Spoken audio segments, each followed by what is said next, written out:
Sonic and Knuckles, which also can be called the second half of Sonic the Hedgehog 3, might not be the best classic Sonic game, but is a definite improvement over its first half. On the surface, both games are pretty equally matched. Sonic 3 has 6 worlds with 2 levels each.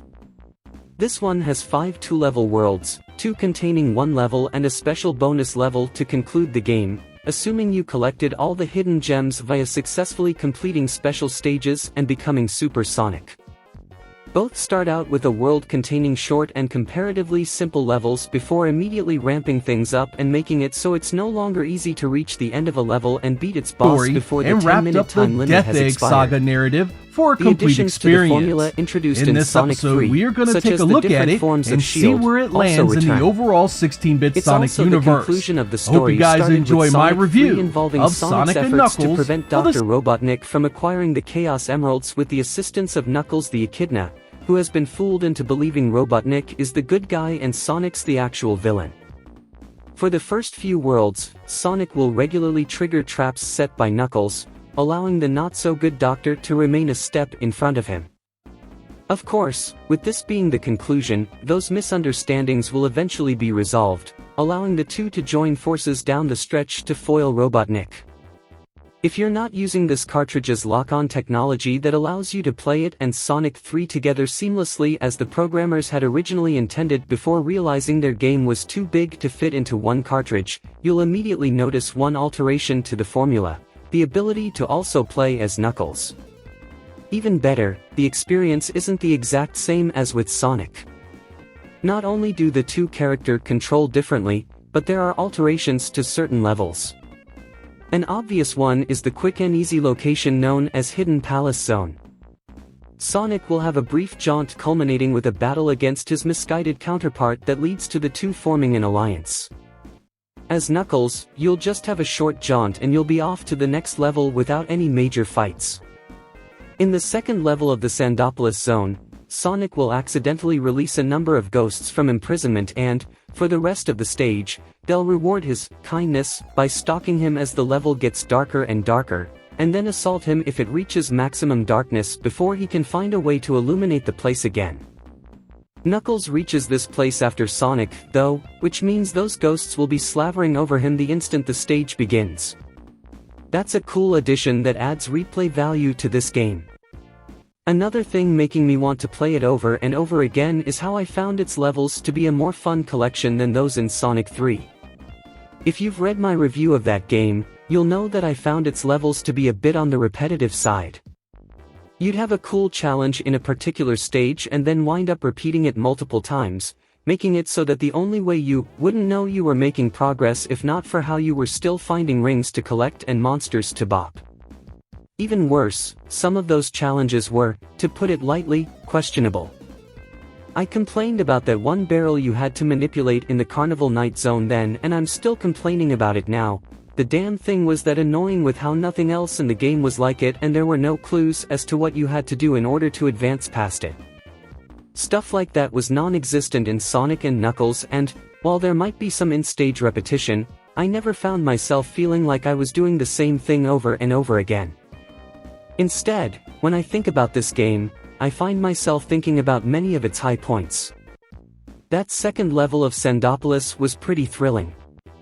You're always given enough time to reach each new light switch before the screen gets dark enough for the ghosts to go from background decorations that gradually appear more menacing to actually becoming dangerous, but it does take a certain amount of skill to do so. In short, that makes this level a pretty tense affair, as any mistake or setback has the potential to make your trek a lot more hazardous.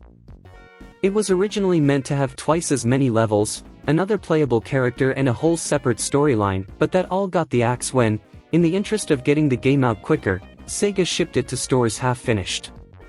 Now, even in that state, Sonic the Hedgehog 3 was an incredible game. But Sega wanted to do right by the Blue Blur's fans, and so all the extra content cut out of the first release was completed, polished up and sent out as a follow-up product, Sonic and Knuckles. And, now, that follow-up's available to own once again through the Wii's Virtual Console. The crazy thing about Sonic and Knuckles was that it didn't ship on a traditional Genesis cartridge in its first release, back in 1994. It came out on the world's one and only lock-on cartridge. It plugged into the Genesis system itself, like normal, but on top of its casing was another slot that you could plug a second game into. If you just had the Sonic and Knuckles cart, you could play the new game just fine.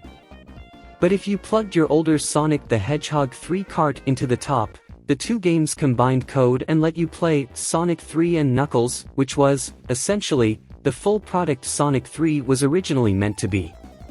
Tons of levels, separate storylines, Knuckles playable back in the older Sonic 3 levels and more ridiculous, awesome stuff.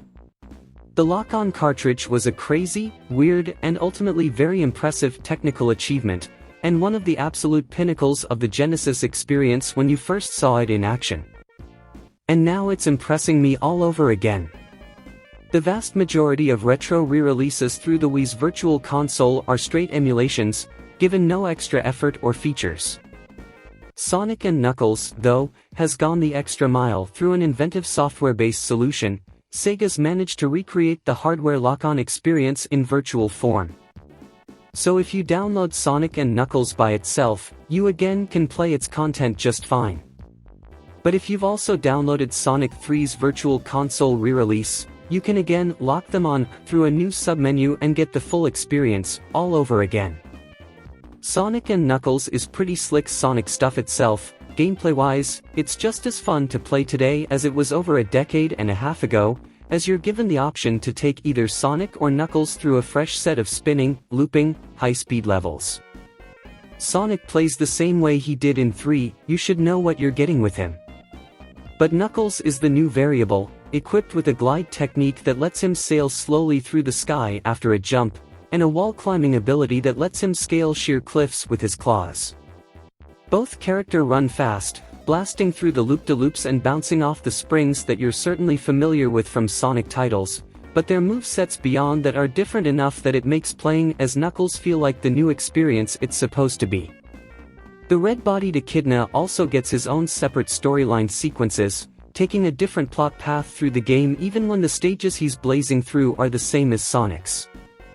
That may not mean much to many of you, but old-school Sonic fans from the Genesis age will be thrilled to relive every classic, dialogue-less story bit and its nice bit of timing, too, that this reminder of Sonic's simpler days has shipped into the Wii shop right when everyone's getting their hype levels built up for the upcoming Sonic the Hedgehog 4. Now some negativity might be leveled against Sonic and Knuckles here for not doing enough as a standalone game, and only really being worthwhile when joined to Sonic 3. After all, each one is admittedly incomplete without the other.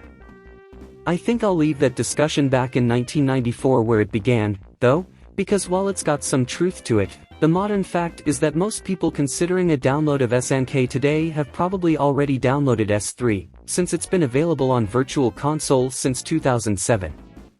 The only real complaint I have against the game myself is the length of time we've had to wait for its re-release. I wanted to get my lock-on 2.5 years ago. Only a handful of previous VC releases have cared enough to do anything extra. Beyond just emulating old game code, Nintendo gave the menus and tutorials of Sin and Punishment a fresh English language update when it launched in America for the first time through the VC service in 2007. And the Virtual Console Arcade re-release of Sega's Space Harrier added in a motion control option that let you use the Wii's nunchuck controller to send your flying man zipping around the screen. But it's an incredibly rare and notable event anytime anything extra is done, only about 1 in every 100 re-releases, so games like Sonic and Knuckles deserve some extra recognition and respect for not taking the easy way out. If you're a Sonic fan, and who isn't, when it comes to the Genesis-era games, then put down $8 here and complete the 16-bit series experience in VC form. Sonic and Knuckles is a great game on its own, and its novel lock-on feature makes your other Sonic games even better. Sky Sanctuary Zone is an exhilarating trek through ruins floating in mid-air that's occasionally punctuated with confrontations with Mecha Sonic, the first two of which emulate Robotnik machines from earlier Sonic games.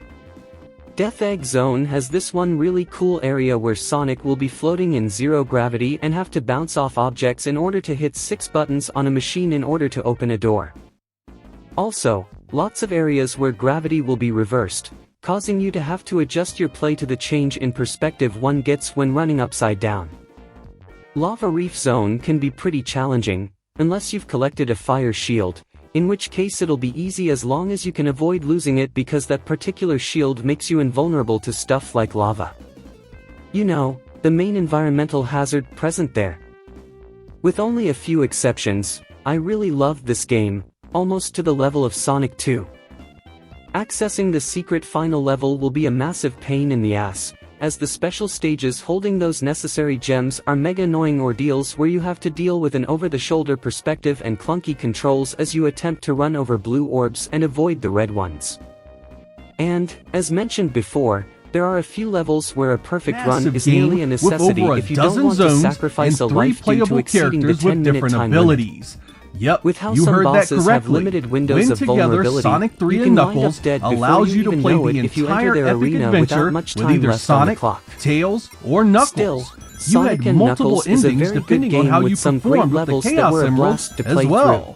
The truth is, If you no matter combine how it with sick of Sonic Sonic I 3 may via have the been, cartridge's the lock-on product was still technology, top-notch. you might even wind Looking up with back an at it today, overabundance of riches. I've actually come to really By appreciate itself, the growth it the might series not saw reach that over the level, years but it while will be it a was really being fun made for jaunt the through Sega some Genesis. imaginative worlds And that are Sonic meant to and be Knuckles played was a repeatedly great due ending to having it all. multiple To characters add to the choose from. value, Sonic and Knuckles While the also Sonic allowed you to series lock struggled on to to Sonic maintain its 2, relevancy giving when you 2D that game with a platformers playable started to be Knuckles. phased out in That favor of lock-on 3D technology ones. was a Those stroke of original genius, Genesis and titles it's a shame definitely show Sega the didn't Hedgehog find a spent use a good for it amount of earlier in the time life near of the the top of the platform. platforming mountain. It could have given us extra episodes to some of our favorite games.